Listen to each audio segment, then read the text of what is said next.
তো hello everyone, welcome to Dharmita new blog. তো চলে আসলাম নতুন একটা ব্লগ নিয়ে। তো এখানে রয়েছে বানানা, তো আমি কাটিং করে নিয়েছি। বানাবো কি আইসক্রিম, তো বানানা হোমমেড আইসক্রিম।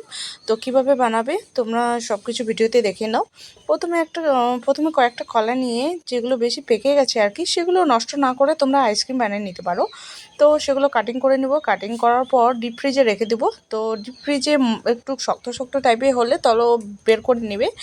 তারপরে মিক্সচার গ্রাইন্ডারে তোমরা দুধ, চিনি এসব দিতে পারবে। তো এইসব দিলে ভালো লাগে খেতে, আর মিষ্টি মিষ্টি একটু টাইপের হয়। এমনি তো কলাটা মিষ্টি থাকে। তো দিয়ে দিব। এবার পেস্ট করা হয়ে গেছে। পেস্ট করার পরে তোমরা একটু কাজু দিয়ে দিবা, বা অনেক ড্রাই ফ্রুট থাকলে সেগুলো দিয়ে দিতে পারবে।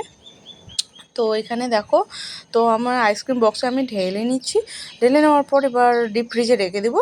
তারপরে হয়ে যাবে আইসক্রিম।